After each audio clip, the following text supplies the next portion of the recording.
What's up, guys? It's Bromley from Empire Barbell, and today we're going to go over the anterior pelvic tilt. We're going to talk about some ways to diagnose, to know if you have an anterior pelvic tilt or not, and some potential fixes. It's something that plagues a lot of athletes, a lot of people involved in sports and physical activity suffer from it, and it can have really big implications on how you lift. It can lead to inefficiencies in the way you move. It can predispose you to injury. It can cause chronic pain. If we can eliminate your anterior pelvic tilt, we can get you in a position where you're braced tighter and you can be more effective on the platform.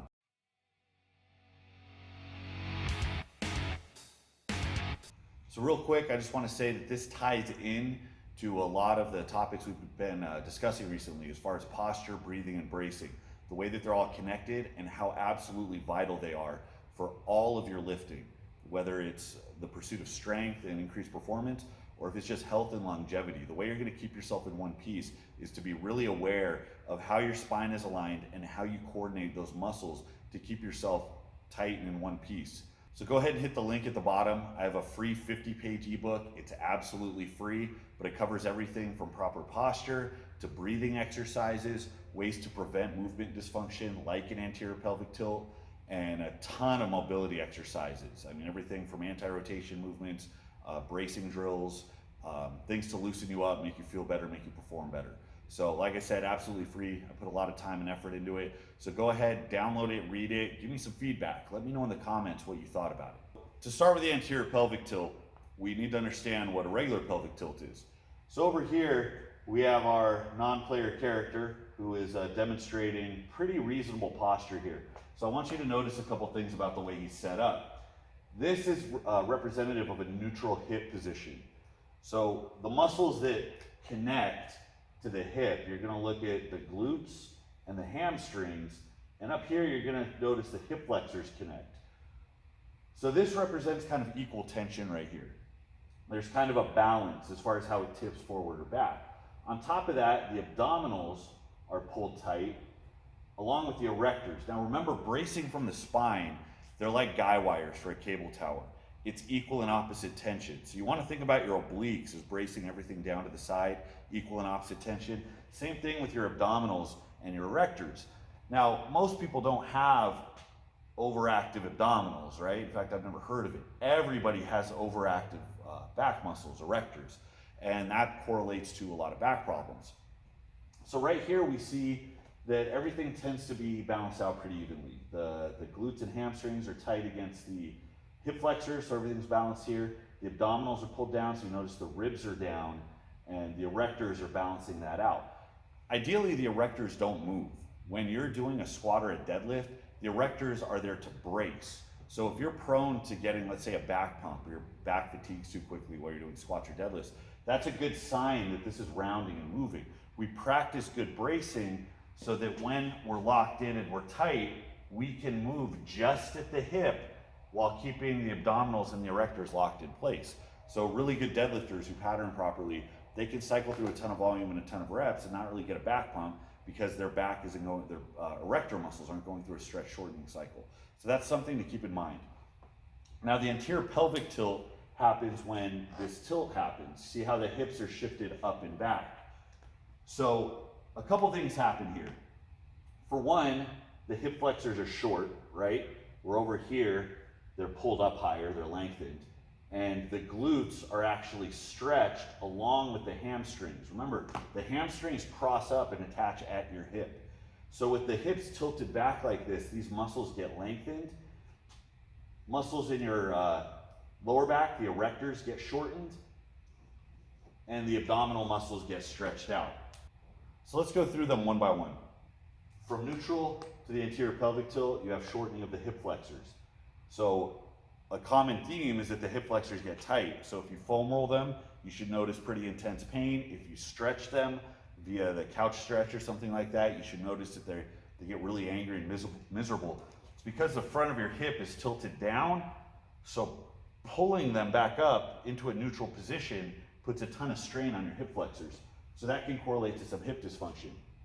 On top of that, the glutes are stretched out, the abdominals are stretched out.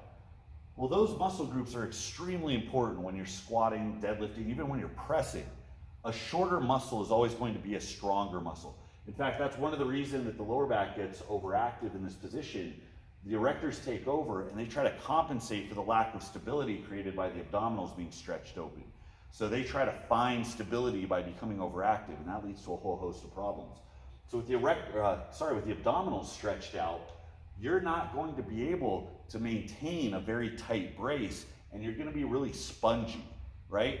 So if we're thinking about force transfer, like you trying to act on a barbell, you want that barbell to move, but force has to transfer through your body. Well, what's going to hurt more? If you throw a 5-pound sandbag at somebody or a 5-pound brick? The brick hurts more because there's more direct force transfer. Your body needs to be a brick. If it's spongy, you're going to leak strength. If you don't get injured, you're at least going to have a shitty performance. And over time, you're going to put too much stress on structures like your erectors or your hip flexors that have to pick up the slack. They'll get tight, they'll get angry, they'll develop chronic issues. Now, on top of key musculature like your glutes, hamstrings, and abs being stretched, which means as you go into, let's say, a deadlift or at the bottom of a squat, if your butt's sticking out, those muscles are stretched, putting you in a very weak position at the bottom where you need to be the strongest, right? The bottom is the hardest part of the lift. That's where you want to be compressed, tight. You also want the muscles shortened because that's always stronger. So on top of that issue right there, we also have an issue with actually how you're compressing. Now, when your posture is all jacked up, notice that the ribs are flared up, so they point up and away. And then notice how the hips are tilted, so they point down and away. So by facing your ribs and hips away from each other, this represents your diaphragm, this represents your pelvic floor. The analogy that's commonly used is a dented can. So if you're going to think about the most optimal way to compress, you want to think about the diaphragm and the pelvic floor being directly on top of each other. I guess that's more of a soup can. Because this is going to be the most efficient way to compress and create circumferential tension. This is the way that you brace without actually needing a belt. You are turning your own muscular structures into an effective belt. So by drawing in, locking everything down, by keeping your diaphragm directly on top of your pelvic floor, you're going to create circumferential pressure that supports your spine and also channels up, even as you breathe in, will direct pressure up into your upper back. So this is incredibly more stable. So imagine if I was to, let's say, have a step stool that was going to support my weight. Would I trust something that's shaped like this, or would I trust something that's shaped like this? Surely this one looks like it's about to cave, right? I mean, just like if you were going to crunch a can, the easiest way to crunch a can is to flick a dent in it and then crush it. So this is a really, really good way to leak strength and to not perform as well as you possibly could. On top of that, we're looking at a whole host of movement dysfunctions. Now let's go over some ways to address that. So I myself have this issue, and one of the reasons I had this issue is because I suffered lower back injuries at an early age, and I incorrectly thought the way around that was to arch more. I thought that was proper posture. I had to keep my back straight. And the way I did that when I deadlift would be to over-exaggerate extension in my lower back and really stick my butt out. So every time I got under a squat, I was hyper-arched. Every time I set up for a deadlift, I was hyper-arched. And what basically happened is that my lower back fused in that position. I lost all mobility in my lumbar spine, yet all of the back pain and instability still persisted. Until very, very recently, even with a completely arched back, I couldn't get comfortable at the bottom of a deadlift. I didn't feel strong at the bottom of a squat, and my back still hurt, and I couldn't figure out what the issue was. It wasn't until I really learned how to bring everything in and maintain a neutral spine and then brace that I realized what it should feel like to be really tight, very stable, and very secure under a load. So let's go down the list.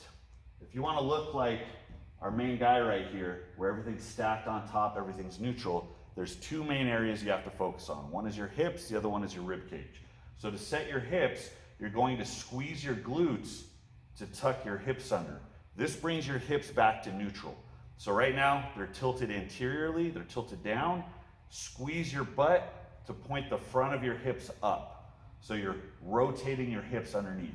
Now you should feel a very tight clench in your glutes as you come in and get the hips set. You might also feel tension in the front of your thighs. Okay, that's your hip flexors. Remember, they're being pulled up because when you have that anterior pelvic tilt, they're short. So we're squeezing the glutes, bringing the hips under, and then now we're gonna set the ribs by bringing them down, almost as if you're doing a standing crunch. You wanna feel the musculature of your abdominals pull down into your hips. So right here, this feels very tight, almost to the point where it's uncomfortable. But this is a neutral position. I have my diaphragm stacked on top of my pelvic floor. All of the musculature is tight and working to maintain this position. And now when I breathe in against those braced abdominals, I can squeeze, and I know that I'm in an optimal position to either hinge or to squat, so I can maintain as much pressure and stability as possible so I can generate as much force out of the hole.